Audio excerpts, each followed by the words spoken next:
नमस्कार दोस्तों, स्वागत है आपका आपके अपने channel BSA government job news में। हर रोज़ सुबह 8 बजे देखना ना भूलिएगा करंट अफेयर का ये एपिसोड। तो करंट अफेयर की क्लास आप लोग के SSC, MTS, GD, railway group D, NTPC, UP triple SC, PET, PAT के एग्ज़ाम के लिए सभी आगामी परीक्षाओं के लिए ये क्लास इंपॉर्टेंट रहती है। और इसमें हम लोग टेस्ट के माध्यम से बहुत सारे महत्वपूर्ण प्रश्नों को डिस्कस करेंगे।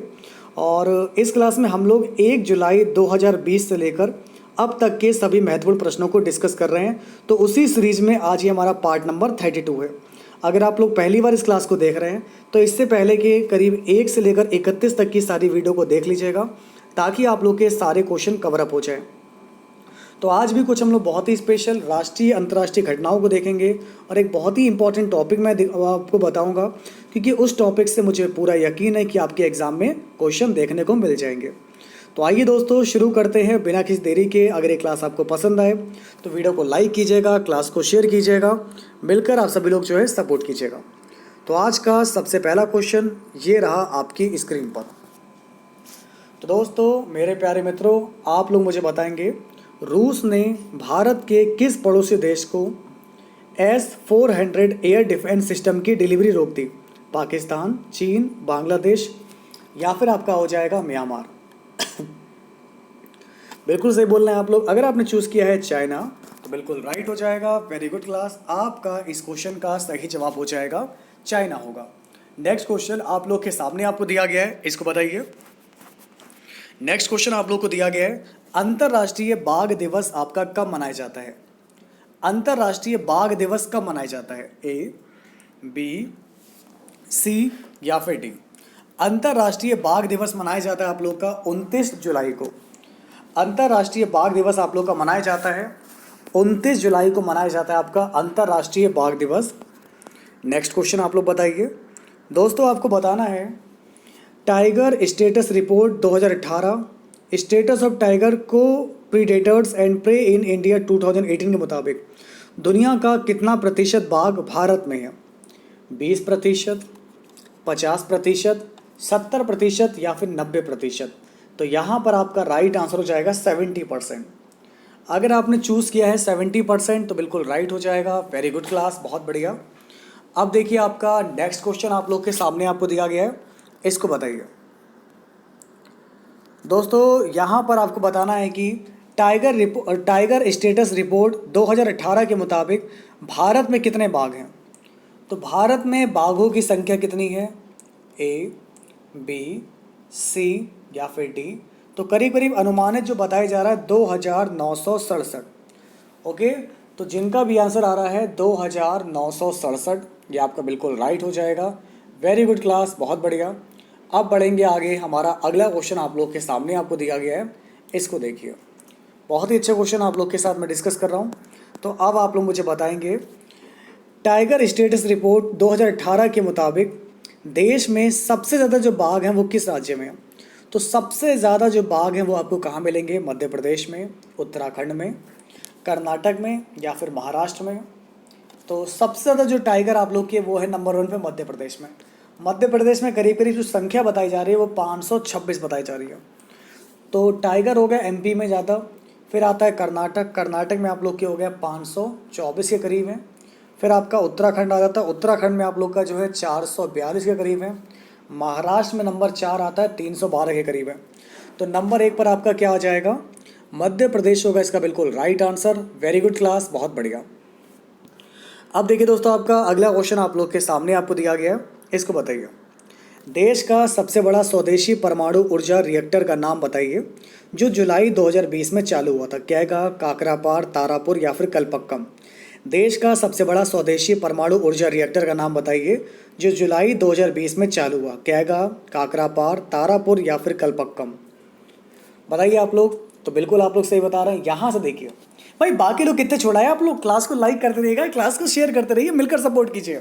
ये सेशन आपके लिए बहुत इंपॉर्टेंट है। ऐसे क्वेश्चन आएंगे, देखते हैं आप लोगों में से कौन कर पाएगा। हारा वही जो लड़ा नहीं। तो पढ़ते रहिए बीएसए क्लासेस पर।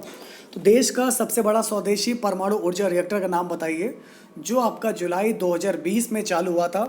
तो देखते हैं आप लोगों में से कौन बता पाएगा। तो आपका सही जवाब हो जाएगा काकरापार हो जाएगा। शाबाश, आप जीत चुके हैं 250 पैसे। इसके अलावा दोस्तों नेक्स्ट क्वेश्चन आप लोग के सामने आपको दिया गया है। अगला सवाल आ चुका है आपकी स्क्रीन पर। अमेरिका ने किस देश पर एंटी सैटेलाइट हथियार मिसाइल के परीक्षण का आरोप लगाया है और इसे अंतरिक्ष में मौजूद उपग्रहों के लिए खतरा बताया है? चीन, जापान, रूस या फिर ईरान? अमेरिका ने किस देश पर एंटी सैटेलाइट हथियार मिसाइल के परीक्षण का आरोप लगाया है और इसे अंतरिक्ष में मौजूद उपग्रहों के लिए खतरा बताया है? तो बताइए आप लोग। तो अगर आपने चूज़ किया यहाँ से रशिया, तो बिल्कुल राइट हो जाएगा। आपका इस क्वेश्चन का सही जवाब हो जाएगा रूस हो जाएगा। तो मेरे जिन प्यारे दोस्तों का आंसर रूस आ रहा है, बिल्कुल राइट है। वेरी गुड क्लास, बहुत बढ़िया। तो आपका सही जवाब दोस्तों क्या हो जाएगा? रूस होगा इस क्वेश्चन का बिल्कुल आपका परफेक्ट आंसर। अच्छा मेरे प्यारे प्यारे दोस्तों, आप लोग मुझे बताएंगे किस देश के पूर्व प्रधानमंत्री नजीब रज्जाक को अदालत ने घोटालों के मामले में 12 साल की सज़ा सुनाई थी? पाकिस्तान, मालदीव, मलेशिया, अफगानिस्तान? तो ये थे आपके पूर्व प्रधानमंत्री मलेशिया के। सबसे पहले आपको मैं बता दे रहा हूँ, आपका राइट आंसर मलेशिया आ जाएगा। मलेशिया की जो राजधानी है वो है आपका कुआलालंपुर है। मलेशिया के प्रधानमंत्री आप लोग के हैं मोहिउद्दीन यासीन है। और मलेशिया में जो करेंसी चलती है आप लोग की, वो कौन सी चलती है? मलेशिया में जो करेंसी चलती है वो चलती है रिंगल कह रहे हैं, रिंगित, ठीक है ना। तो मलेशिया में दोस्तों क्या चलता है आपका? रिंगित चलता है, रिंगित। ये करेंसी होगी आप लोग की, रिंगित। नेक्स्ट क्वेश्चन देखिए आपको क्या दिया गया है। अब देखिए मेरे प्यारे प्यारे दोस्तों, आरबीआई ने श्रीलंका के साथ कितनी रकम के मुद्रा अदला बदली के समझौते पर जुलाई 2020 को सिग्नेचर किया है? 30 crore dollar, 40 crore dollar, 50 crore dollar या फिर आपका हो जाएगा 80 करोड़ डॉलर? देखिए 40 करोड़ डॉलर का हुआ है यहाँ पर आदान प्रदान, करीब 400 मिलियन डॉलर हो जाएगा। तो आपका सही जवाब हो जाएगा 40 करोड़ डॉलर। तो अगर आपका आंसर आ रहा है 40 करोड़ डॉलर आ रहा है, तो बिल्कुल राइट आ रहा है। वेरी गुड क्लास, बहुत बढ़िया कर रहे हैं आप लोग।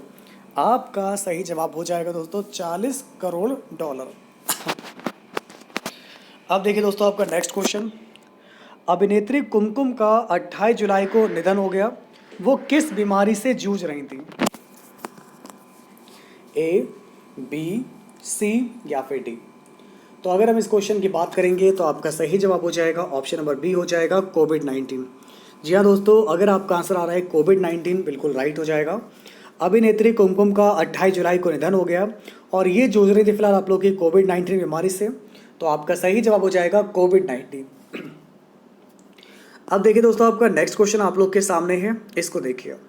आज मैं अपने स्पेशल दोस्तों के लिए, जैसे कि आप लोग इस क्लास को एंड तक देखते हैं तो आप लोग हो गए मेरे लिए स्पेशल। आज मैं स्पेशल लोगों के लिए लेकर आया हूँ नेशनल एजुकेशन पॉलिसी। जी हाँ दोस्तों, आज मैं एक बहुत ही इंपॉर्टेंट टॉपिक से रिलेटेड पोस्टमार्टम करूँगा। कौन से टॉपिक का? National education policy. तो आज हम लोग पोस्टमार्टम करने वाले हैं नेशनल एजुकेशन पॉलिसी का। पहला सवाल आपका बनता है कि मानव संसाधन विकास मंत्रालय का नया नाम क्या है? ए, बी, सी या फिर डी? कौन बताएगा सबसे पहले? क्या आप इसका जवाब दे पाएंगे? Yes, you are right. Very good class, बहुत बढ़िया। तो आपका सही जवाब हो जाएगा शिक्षा मंत्रालय। अगला क्वेश्चन देखिए आप लोग क्या दिया गया आपको, बहुत आराम आराम से देखना है। केंद्रीय मंत्रिमंडल ने राष्ट्रीय शिक्षा नीति 2020 को पास किया। यह आज़ाद भारत की कौन सी भी एजुकेशन पॉलिसी है? दूसरी, तीसरी, चौथी या फिर पांचवी? बहुत बढ़िया, क्या बात है। अगर आपने चूज़ किया है तीसरी तो बिल्कुल राइट होगा। वेरी गुड क्लास, बहुत बढ़िया। नेक्स्ट क्वेश्चन आप लोग मुझे बताइए। राष्ट्रीय शिक्षा नीति 2020 के तहत देश में शिक्षा पर जीडीपी का कितना खर्च करने का प्रावधान है? ए, बी, सी या फिर डी? तो आपका सही जवाब हो जाएगा 6%। तो अगर आपका आंसर आ रहा है 6% आ रहा है तो बिल्कुल राइट हो जाएगा। बहुत बढ़िया दोस्तों, तो आपका सही जवाब हो जाएगा 6%। अगला क्वेश्चन आप लोग के सामने है। राष्ट्रीय शिक्षा नीति 2020 के मुताबिक 5वीं कक्षा तक स्कूली शिक्षा की भाषा का माध्यम क्या होगा? हिंदी, अंग्रेजी, मातृभाषा या क्षेत्रीय भाषा या फिर राज्य की भाषा? यस, बिल्कुल आप लोग सही बता रहे हैं। Yes, you are right. Very good class, बहुत बढ़िया। देखिए दोस्तों, सभी लोग पढ़ते रहिए, वीडियो को लाइक करते रहिएगा, क्लास को शेयर करते रहिएगा। तो अगर हम इस क्वेश्चन की बात करेंगे तो मातृभाषा यानी कि क्षेत्रीय भाषा। तो अगर आपका आंसर आ रहा है मातृभाषा या क्षेत्रीय भाषा तो बिल्कुल राइट है। वेरी गुड क्लास, बहुत बढ़िया। नेक्स्ट क्वेश्चन देखिए आप लोगों को क्या दिया गया है। राष्ट्रीय शिक्षा नीति 2020 में 10+2 फॉर्मेट को ख़त्म करके कौन सी व्यवस्था लागू करने का प्रावधान है? तो अब जो व्यवस्था आ रही है वो है आप लोग की 5+3+3+4। तो दोस्तों 12वीं यानी कि इंटरमीडिएट तक की शिक्षा को अब तक 10+2 फॉर्मेट कहा जाता था, जिससे अब बांटकर आप लोग का 5+3+3+4 फॉर्मेट में ढाला जा रहा है। यानी कि दोस्तों 5 का मतलब हो गया कि स्कूल के पहले 5 साल आपको प्री प्राइमरी स्कूल में, 3 साल तक आप लोग का क्लास 1 क्लास 2 सहित फाउंडेशन स्टेज शामिल होगा।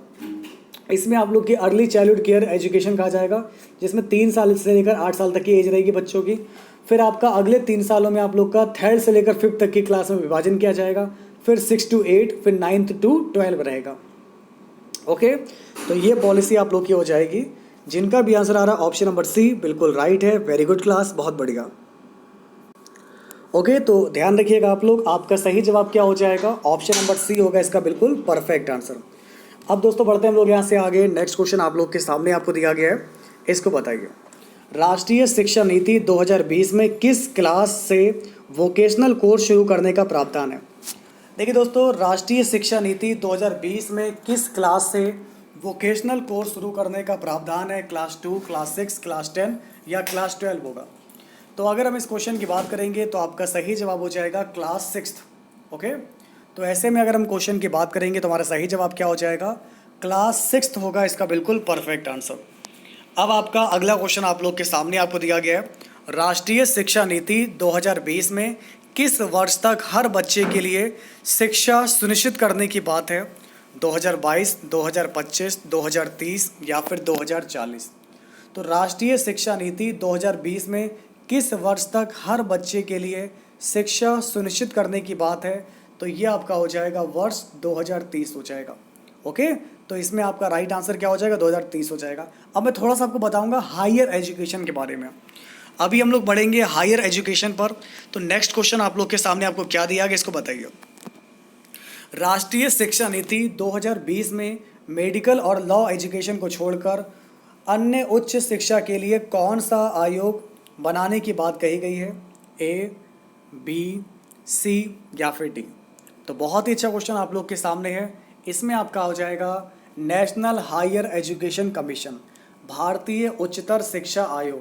तो जिनका भी आंसर आ रहा है भारतीय उच्चतर शिक्षा आयोग, बिल्कुल राइट है।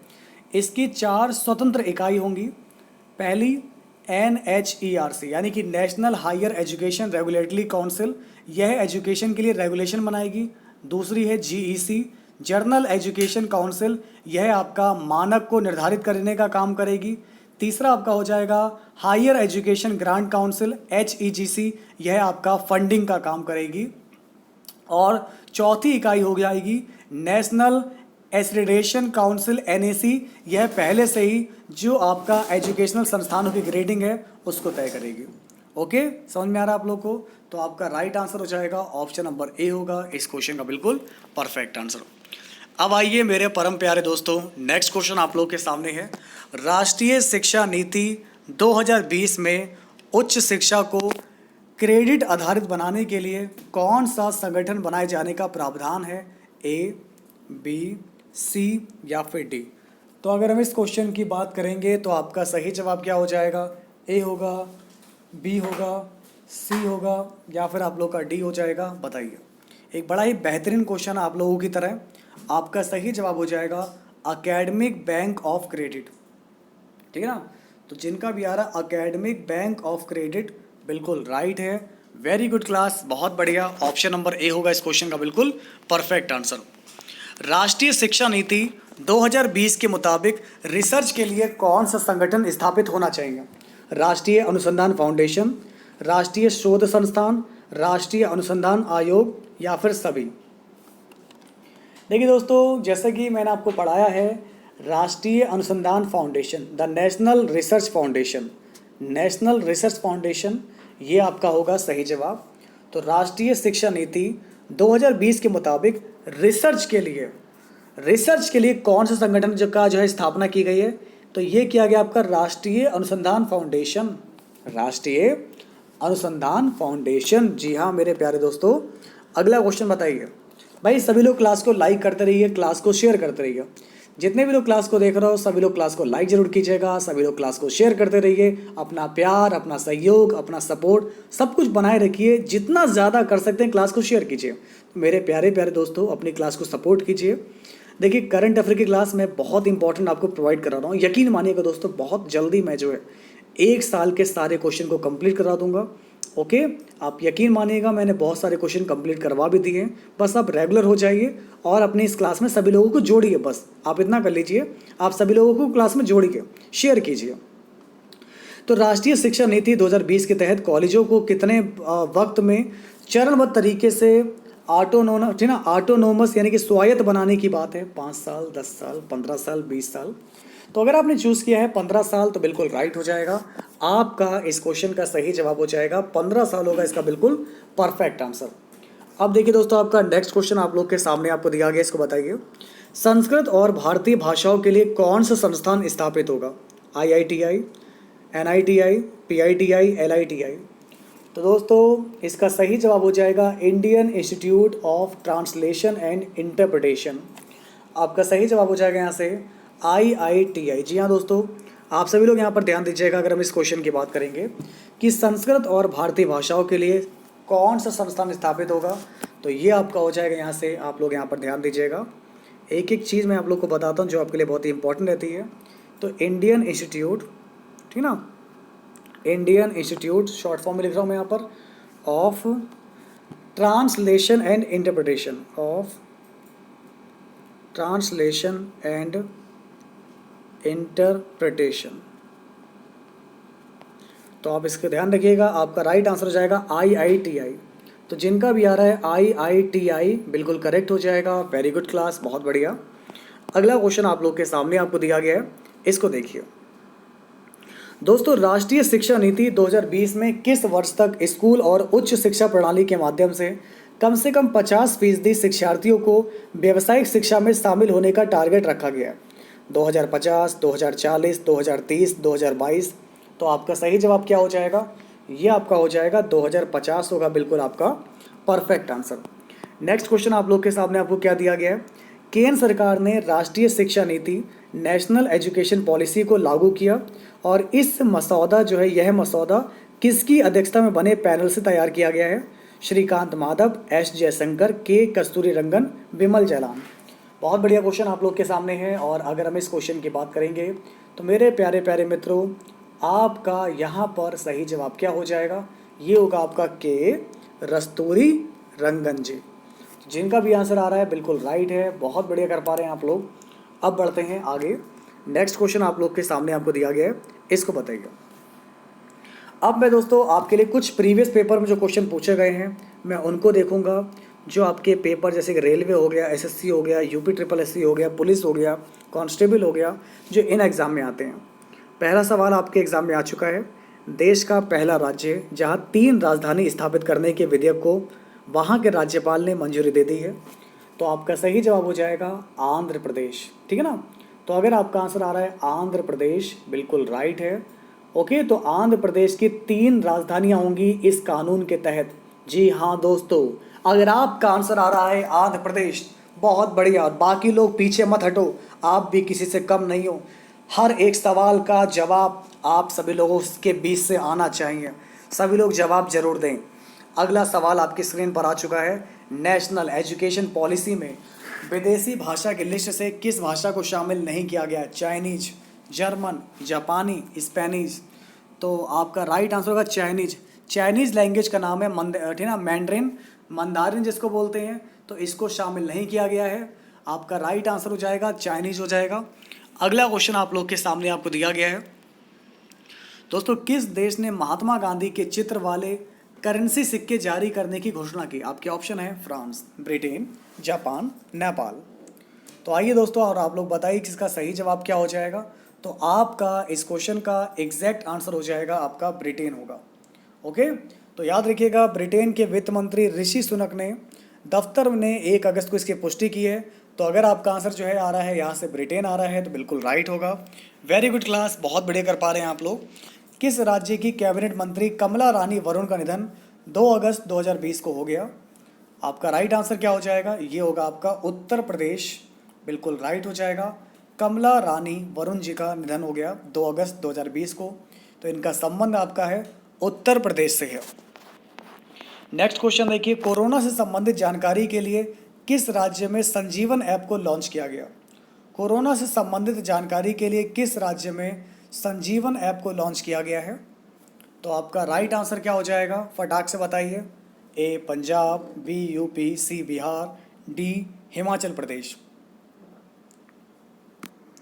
देखिए सभी लोग क्लास को लाइक करते रहेगा, क्लास को शेयर कीजिएगा। तो अगर हम इस क्वेश्चन की बात करेंगे, अगर आपने चूज़ किया है बिहार तो बिल्कुल राइट हो जाएगा, आपका इस क्वेश्चन का सही जवाब बिहार हो जाएगा, ठीक है ना। इसके अलावा दोस्तों बढ़ते हम लोग यहाँ से आगे। नेक्स्ट क्वेश्चन आप लोग के सामने है, बहुत ही अच्छा क्वेश्चन आप लोग के सामने आ चुका है, इसको देखिए, ये थोड़ा लॉन्ग क्वेश्चन है। One nation one ration card योजना से केंद्र सरकार ने नए केंद्र शासित प्रदेश और राज्य को जोड़ा है, उनका नाम क्या है। ये 4 ऑप्शन है आपके, ए बी सी या फिर डी। तो आइए मेरे प्यारे मित्रों, आप लोग मुझे बताइए आपका सही जवाब क्या होगा, इसको देखिए। One nation one ration card योजना से किस किस को जोड़ा जा चुका है, इसमें आपका जम्मू कश्मीर है, मणिपुर है, नागालैंड है, उत्तराखंड है। तो आपका राइट आंसर हो जाएगा ऑप्शन नंबर बी हो जाएगा। विश्व स्तनपान सप्ताह कब से कब तक मनाया जाता है। तो मेरे प्यारे दोस्तों, विश्व स्तनपान सप्ताह कब से कब तक आयोजित किया जाता है, ये आप लोग को बताना है। तो अगर मेरे प्यारे प्यारे दोस्तों, अगर आप लोग बता रहे हो यहाँ से 1 से 7 अगस्त तक, जी हाँ मेरे प्यारे दोस्तों, 1 से लेकर 7 अगस्त तक, ठीक है ना। तो विश्व स्तनपान सप्ताह जो है आपका कब से कब तक मनाया जाता है, 1 से लेकर 7 अगस्त तक आप लोग का मनाया जाता है। सूरवीरों की तरह पढ़ते रहिए, मेहनत करते रहिए, लड़ते रहिए अपनी अंतिम सांस तक। जी हाँ दोस्तों, हारा वही जो लड़ा नहीं। तो पढ़ते रहिए BSA ट्रिकी क्लासेस पे ही। राज्यसभा सांसद अमर सिंह का 1 अगस्त को निधन हो गया, वह आपके किस राज्य से सांसद चुने गए थे, ए बी सी या फिर डी। अगर आपने चूज़ किया है उत्तर प्रदेश तो बिल्कुल राइट हो जाएगा, वेरी गुड क्लास, बहुत बढ़िया, सही जवाब हो जाएगा Uttar Pradesh. United Nations UN में जलवायु परिवर्तन को लेकर बनाए गए युवा सलाहकार समूह में किस भारतीय को नामित किया है, टीना डाबी, अर्चना सोरेंग, मिनी चक्रवर्ती, रोहिणी कुलकर्णी। तो यूनाइटेड नेशन का मुख्यालय आपका है न्यूयॉर्क में है, जिसके महासचिव हैं आपके एंटोनियो गुटेरस हैं, और इस बार जो आपका है अर्चना सोरेंग को नामित किया गया है। तो यूनाइटेड नेशन में जलवायु परिवर्तन को लेकर युवा सलाहकार समूह में किस भारतीय को नामित किया गया है, अर्चना सोरेंग होगा इसका बिल्कुल perfect answer, very good class. Next question देखिए आपको क्या दिया गया है, ली तेंग हुई का निधन हो गया, वह किस देश के पूर्व राष्ट्रपति थे, Cuba, Taiwan, Chile, Ivory Coast. तो आपका राइट आंसर दोस्तों क्या हो जाएगा, आप ध्यान रखिएगा, आपका सही जवाब हो जाएगा ताइवान। जी हाँ दोस्तों, ताइवान के राष्ट्रपति हैं तसाई इंग वेन हैं, और आपका राइट आंसर है यहाँ पर ताइवान है। एंड दोस्तों अगर हम इस क्वेश्चन की बात करेंगे, today's this is the last question of this class. COVID की वजह से एमी पुरस्कार ऑनलाइन दिए जाएंगे, ये समारोह कब होने वाला है। ये हुआ था आपका 20 सितंबर को हुआ था। यह पुरस्कार समारोह का 72वां संस्करण था, और यह कार्यक्रम आपका माइक्रोसॉफ्ट थिएटर में आयोजित होने वाला था। अब अमेरिका में विभिन्न कलाकारों के घरों में 20 सितंबर तक इसकी शूटिंग की जाएगी। वैरायटी की खबर के मुताबिक एमी के कार्यकारी निर्माताओं ने पुरस्कार के लिए नामित सभी लोगों को एक पत्र भेज दिया है कि घरों के समारोह का हिस्सा बनते रहें, ठीक ना। यहाँ पर आपको पत्र भेजा गया कि घरों से इस समारोह का हिस्सा बने रहें। तो ऐसे में आपका राइट आंसर क्या हो जाएगा, 20 सितंबर। तो अगर आपका आंसर आ रहा है यहाँ से बी आ रहा है तो बिल्कुल राइट है, वेरी गुड क्लास, बहुत बढ़िया। तो कैसी लगी दोस्तों अच्छी क्लास, उम्मीद करता हूँ कि आज का सेशन आप लोग को पसंद आया होगा। तो अगर ये क्लास आपको इंपॉर्टेंट लगी है, हेल्पफुल लगी हो, तो वीडियो को लाइक ज़रूर कीजिएगा, क्लास को सभी लोग मिलकर शेयर कीजिएगा। तो फिर होगी आपसे मुलाकात कुछ ऐसे ही इंपॉर्टेंट क्वेश्चन के साथ। तो बने रहिए और देखते रहिए आप लोग आपके अपने चैनल BSA ट्रिकी क्लासेस को। फिर मिलते हैं दोस्तों, तब तक के लिए नमस्कार, जय BSA क्लास, और आप सभी का तहे दिल से बहुत बहुत धन्यवाद, शुक्रिया।